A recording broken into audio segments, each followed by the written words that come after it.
Hello, everyone, and welcome back to the Tiki Bar. Today, I am delighted to be joined by Laurel Spencer. She is the Senior Vice President of Global Sales and Marketing at Amcor.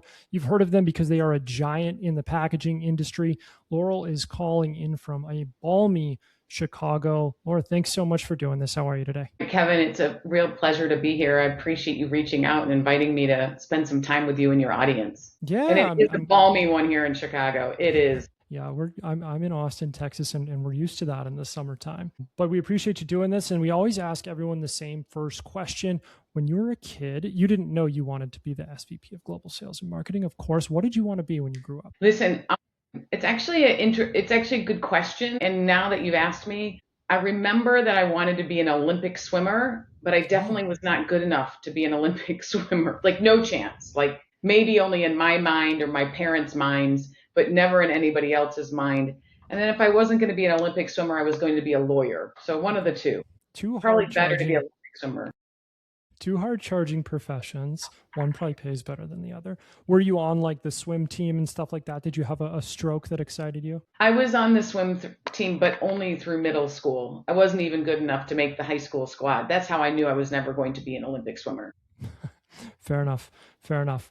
What was the first time that you ever got paid to work? Whether it was an odd job growing up, something in college. Do you have a memory from like your first job? I do, Kevin, and I think it's kind of why I've always fallen in love with sales and why I enjoy it so much. My first job, I was a door-to-door salesperson for the newspaper. Huh? So I actually peddled newspaper for the Ann Arbor News. I'm from Ann Arbor, Michigan, and I peddled newspapers in my neighborhood. That was my first job, and then from there it was sort of always whether I made sandwiches or worked in hair salons or sold trips to go to Cancun while I was in the university in order to be able to pay my way to get there.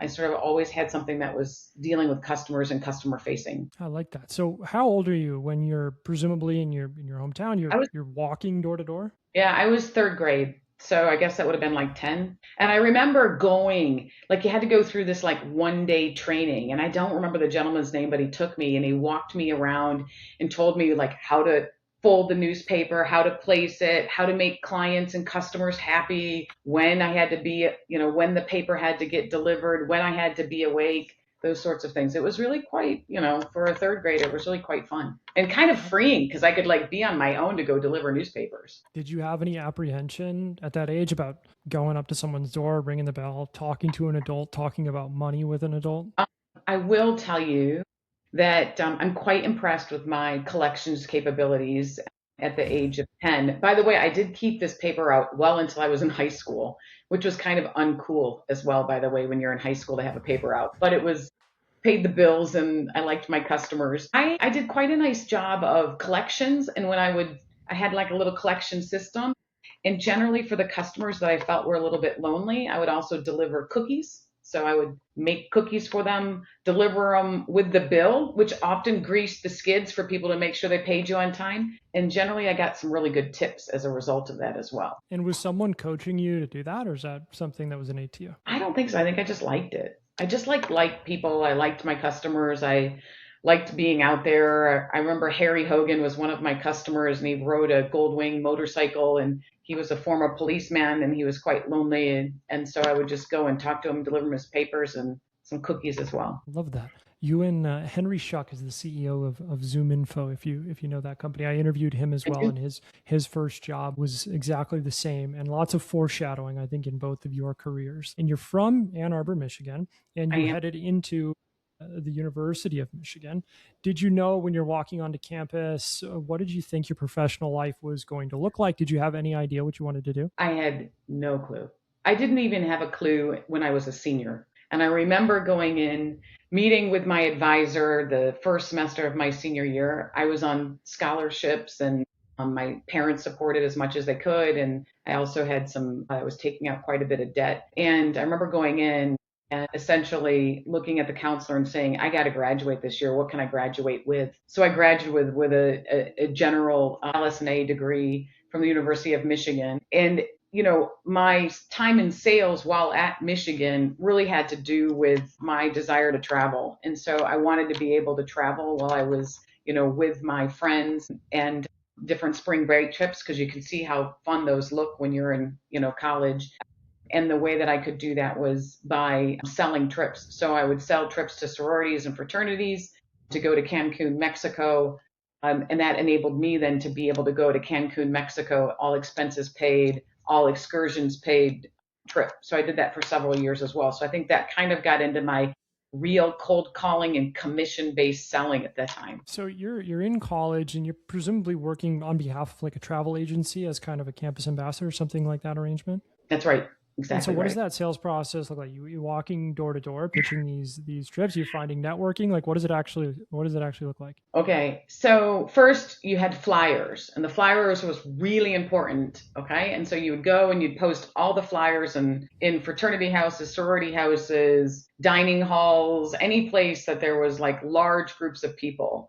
And then it was really about who you knew that could get you in front of the fraternity or sorority. That's where I hit because you could hit huge numbers of people Hmm. in like one meeting. And then I would go to that, I'd use a friend to get me into the fraternity or sorority. I'd go to that, I'd pitch the trip, and generally then I'd have people sign up for the trip. So it was really about networking to get that first introduction. It was compared to the sales cycle I'm in now, it was a very short sales cycle. But then people would sign up, and then I would take checks, right? Because that's what you used back then. And people would join. And what was sort of fun is then when you went on these trips, these 100 or so people that you'd been selling to, you're all together. So that was pretty fun too, because then not only did you sell them on the trip, but you went there with them on the trip. Oh, I'm sure that was no fun going to Cancun, Mexico with 100 of your Terrible, college friends. just terrible, terrible. All right, so you're understanding community based selling. You're understanding land and expand from a very early age. You're talking to your advisor, and you're deciding, okay, I need to graduate. You do Yes, graduate. What I do. happens next? So the University of Michigan had a program at the time that was called on-campus recruiting. I'm sure they still do it. And what they had was you were given a series of points, and based on these points, you could bid on interviews, or people could asked to interview you. I'm sorry. So they had a series of manila folders, and you'd go put your resume, like a printed resume, because email didn't really exist then, into these different folders, and then you would get contacted by the university that says such and such company would like to come and talk to you. So by chance, I got asked to be interviewed by a local Ann Arbor company. It was a privately held ink manufacturer. It was about $500 million, and they were trying to do and start up a new sales training program for their company. And it was a very much a true sales oriented company. So because it didn't cost me any points, I said, why wouldn't I go interview with them?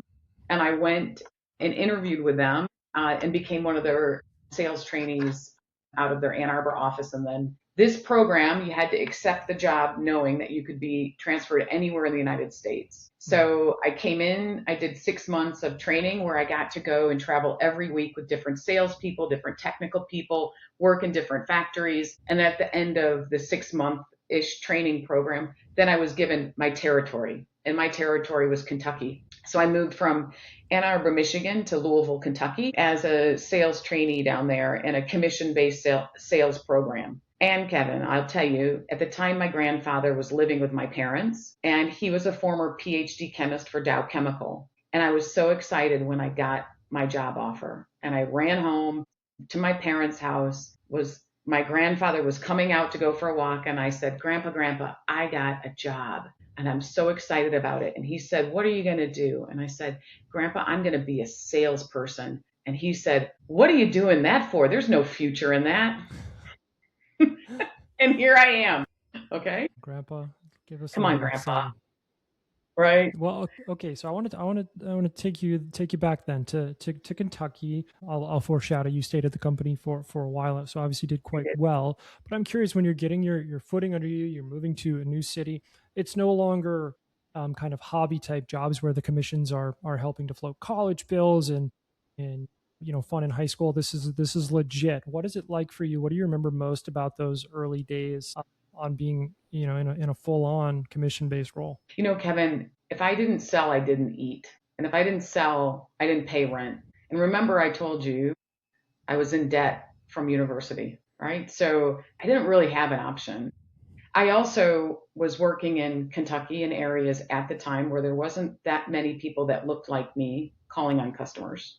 Mm. Okay. It was generally not a field that had welcomed women into it. So I was going into plants and press rooms and places where I was the only person that looked like me. And it was quite, I'd say it was quite scary. I also, we didn't have a marketing department. It wasn't like I was given a series of leads. I was basically given the Rand McNally Atlas, a phone that was probably the same size of like your computer today, and I was cold calling. And I had to use, I think, a lot of different techniques because I was 22 years old, brand new in the industry, didn't have the kind of connections that, others that had been in the established industry for a while had. And I had to use different ways in which to get the doors open for me. And I'll tell you, I used, I think at the time, relatively interesting. I would send postcards telling people I was going to be Mm. in the area, when I was going to be in the area. I would use people to try to get appointments for me. So I did a lot of like, asking folks to vouch for me and be a good reference for me in order to be able to get an appointment. I did a lot of going with tech service. So folks that worked at the company, I'd ask them to go on a joint sales call with me because they would bring the credibility and the knowledge of the Mm. products. Because remember, I wasn't a chemist. I didn't have that kind of knowledge. So it was quite, I would say it was quite scary yet quite fun. And I think it created and brought out a level of creativity that I guess I'd like to see all salespeople bring, right? Yeah. And at that time I didn't have the luxury of having a no. I mean, I needed to sell. Was there maybe a moment? Clearly, you're hard charging and industrious, willing to kind of figure it out through the patterns so far. Do you start to realize at any point? Is there a particular moment where you go, okay, I'm actually like pretty good at this. This is a career for me. Yeah, I want to say it was probably about my second or third year in, maybe second year in, third year in, and there was a sales conference. And I was like, "Whoa, I've never been to one of these. This is really exciting." That wasn't really what you did back then. So I got invited to go to a sales conference, and then there were these tables, right? So one through however many. And I was at table number one, which was closest to the stage. And I remember going in, and somebody said to me, and I still remember this to the day, "Wow, I didn't realize we could bring our secretary to come to the sales conference." And I said, "Well, I didn't know either. Like, are there secretaries here?" And then I later realized he was talking about me. And so then at that conference, I'm sitting at table number one, and there becomes, remember, I've never done anything like this. I'm probably 23, 24 at this point. And people get on stage and they start giving out sales awards. And that year I had the second highest net sales. And I think when I went up and got that award, then finally put it all together and realized why I was sitting at table number one with the owners of the company, and that gentleman that came up to me afterwards said, "Wow, I didn't realize that you had the second highest net sales." I think, candidly, I think before that I was head down. It was all Mm. about just delivery and learning as much as I can and delivering for my customers and just really trying to be the best that I could be at that profession. I think at that point I finally was like, well, hold on a second. This is kind of fun. And like there's some rewards in this profession. And I can continue to, I don't know, I guess learn and grow and prove people that I can do it. So I think that was probably it. I love that story. So you quickly grew at the company as well, and it seems like from what my research is, you were actually overseeing manufacturing sites, I did. salespeople, human resources, and things along those lines. Can you tell me about what that experience taught you? That's obviously a whole new ballgame. Leading people, understanding what's happening in production at a manufacturing facility. Those are deeply Yeah. entrenched skills that you need to develop. Yeah. I think the first thing I would say is that when I went from sort of being a salesperson to a territory salesperson to then this is when I went out west and I was managing a geography for them or a region for them. It was also part of an acquisition. The majority of the factories that had been acquired had been closed, with the exception of the factories that I was looking after. So it was a very dynamic time as well. And I'll tell you, I think that's when I first started to realize that the field, no matter what role I was ever going to be in, but the field itself needed to determine the work and the approach I did. And what I think I did quite successfully there was the ability to make the field relevant, not only for the salespeople, but also relevant for the production workers, relevant for the factory, relevant for HR, because bringing in the customer point of view into the discussions, I think really started to change how people perceived the work that they were doing. So they weren't just making something for the sake of making it. They were making it because it actually then needed to go to a customer's location, needed to run on the lines. And that when we made something and it wasn't exactly the way it was supposed to be made, that there was a consequence associated with that. And so I really tried to kind of create this sort of one team, really servicing the customer. I also tried to draw the direct link for like quality service, on time delivery, the importance of making sure that the products that we provided also looked good because they came in sort of industrial looking totes and why that was important. And I think that brought a level of connectivity to the entire organization out there, to the actual customer. And it made us much stronger as a result in terms of improved quality, improved service, improved profits, these sorts of things, because we actually had a better connection to the customer. What surprised you most about the actual day to day from being in the field and talking mostly with customers to where the point where you're actually also needing to spend time leading people Yeah. and dealing with all that comes with that? I'm curious if any of that surprised you. There were a couple things in particular. One was probably just the disconnected nature sometimes between operations and the field, and the importance of, and so folks, because it's disconnected, folks don't really understand at times why what they do is so critical to the product or so critical to the actual customer performance. So, I mean, what we did enabled our customers to, perform or meet the requirements of their clients. And because people don't, they sort of don't always understand that connection, Mm. then they don't really understand why, when you're asking them to do something different, why it needs to be done different. And I think at that time, some of the things that I really learned was the importance of communication, importance of communicating a vision, importance of people understanding their roles, not only like in the job that they're doing, but their role in the customer success or the company's success, the importance of, no human is better than the other. So the importance of all of us working together as a team. And we did a lot of like cross-functional teaming and cross-functional team building to try to bring that so that when there was an issue maybe that a customer had, we could have a discussion with somebody, in the factory who may be able to help us solve that, where maybe before they weren't even asked for their thoughts or opinions on it.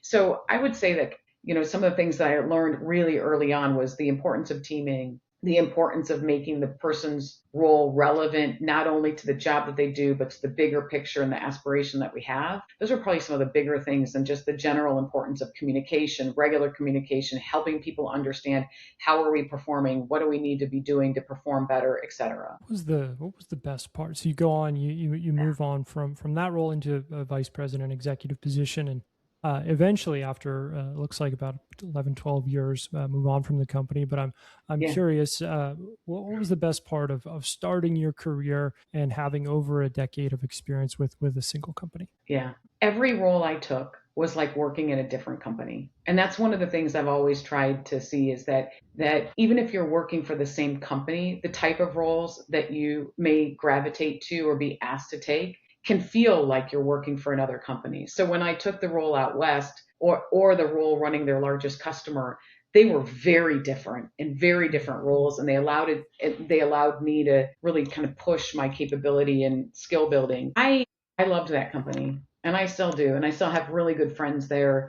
And it was a company that I learned a lot about the importance of being customer led. It was an extremely customer led company, which meant that the role of sales was hugely important to the company because they were bringing in the customer's perspectives. And I still remember when the owner once sat me down and said, Laurel, don't worry, we will figure out how to make money at this. But if we don't have that customer, there's no reason for us to figure out how to make money. And like that has, I could tell you right now exactly where I was, what I was sitting. I don't know if I remember what I was wearing, but I mean, it is so impacted on my brain that this importance of the customer and having the customer relationship, and that the customer is what's important. I love that, the connective tissue kind of throughout your story there. Now you then make the jump. So I'm curious what it was like you've spent your entire kind of professional career at this company so far, and you leave the mothership, you leave the nest, and come to Amcor.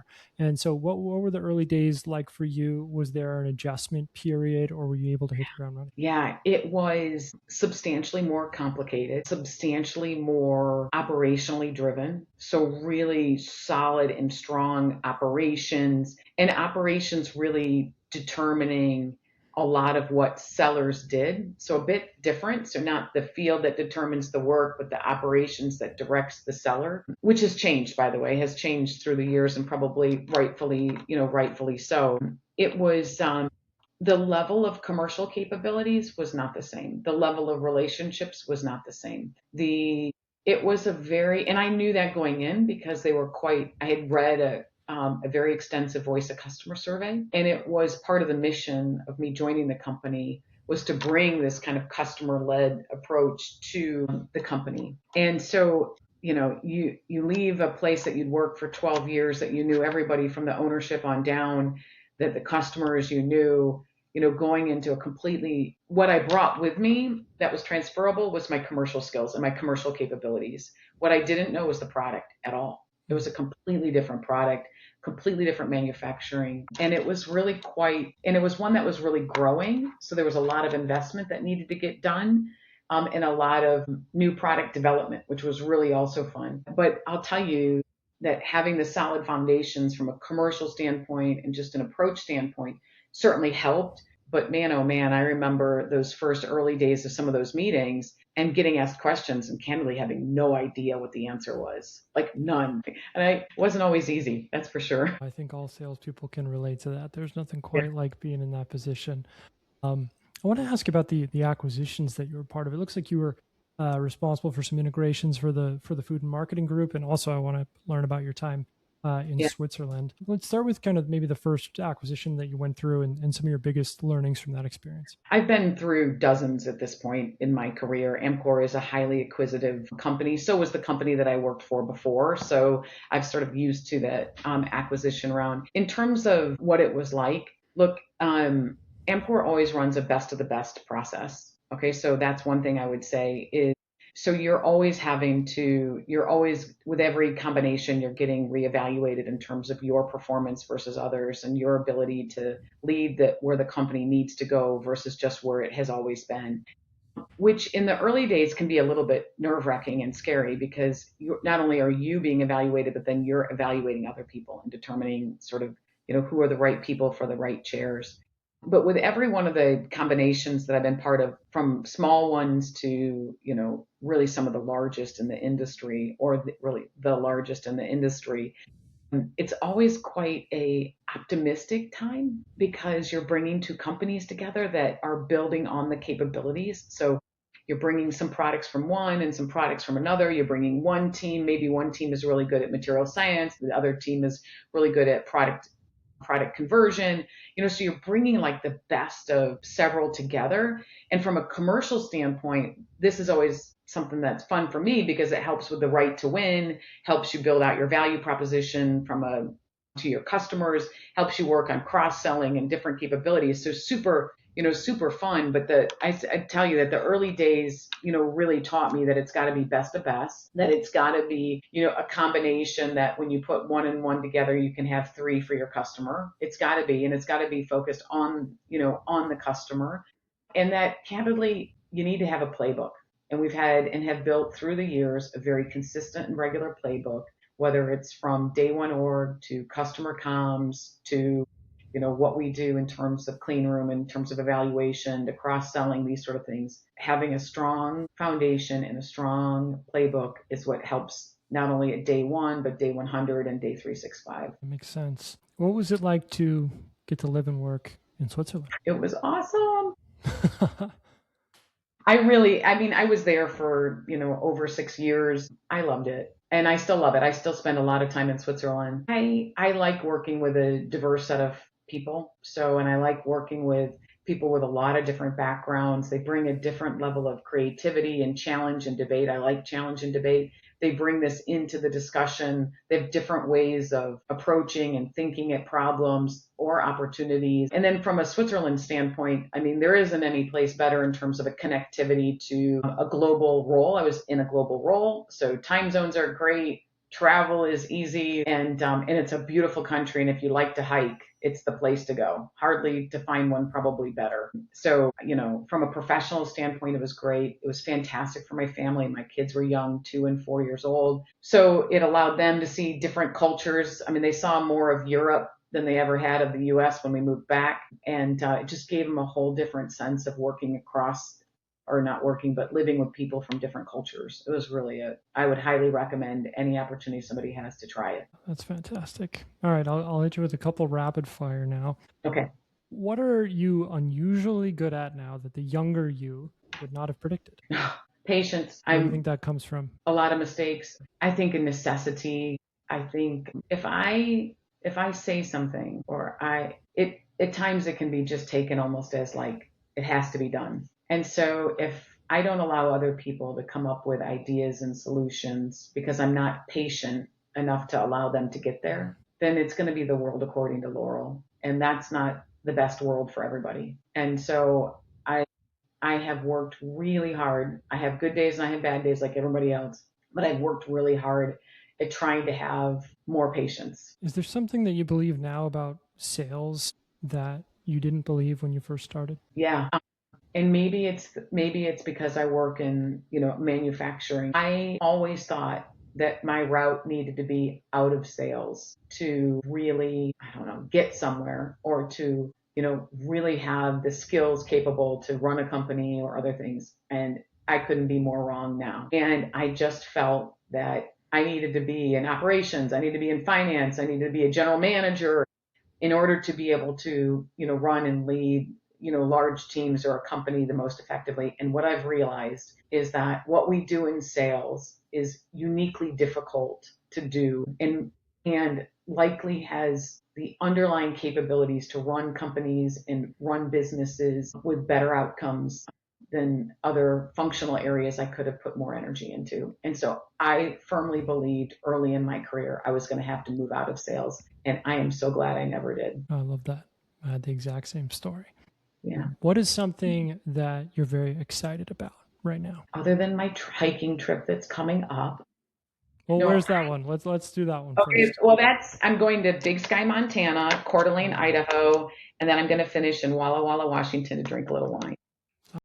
Amazing. So Yellowstone and all that sort of fun stuff. So that's coming up in about a month. So I'm excited about that. Look, we just put two big companies together. You sort of highlighted it earlier. So we put two $12 billion companies together. I led the commercial integration for that, really with the foundation that, we have so much to offer as one Amcor in bringing the two companies together than we ever did before. And I'm excited because I'm starting to see this play out with some of our larger customers. I'm seeing the teams in the field, at the customer level, at the operating level, working extremely well together, opening up cross-sell opportunities, bringing in their brothers and sisters from different divisions into leverage the relationships and meet the customers, into putting bigger deals on the table for customers that cut across product lines and geographies. And it's fun. I mean, it's super fun to be able to do that. And so I'm excited about that. And I think we're starting to figure out how to do that better than even a year ago when we first came together. And it's just nice to see that evolution happen. And it's also nice to see our customers very much appreciating that as an opportunity for them. So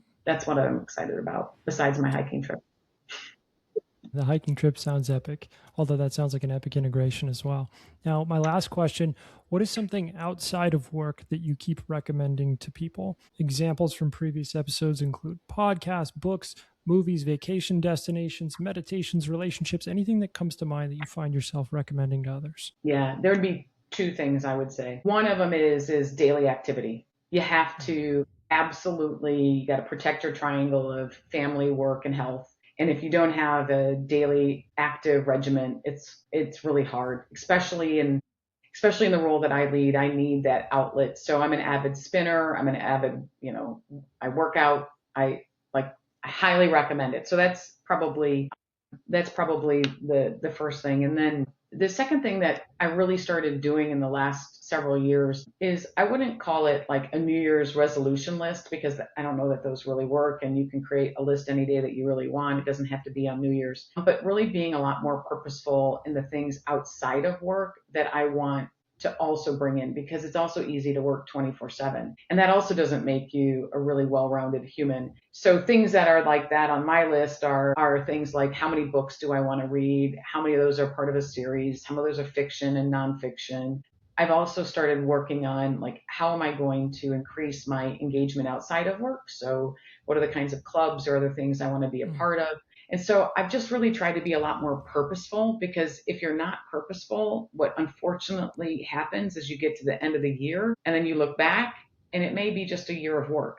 And I think that having, different perspectives brought into your work is really makes you a better person at work. So that's one of the other things I'm kind of recommending to people to do. Laurel, I could ask you questions all day, but I know you got to get going. Thank you so much for spending the time with us. We'll, of course, put your LinkedIn and all of the other great information in the show notes, and we'll hopefully see you down the road here soon. Awesome. Kevin, you've been a wonderful person to talk with. So thank you for that.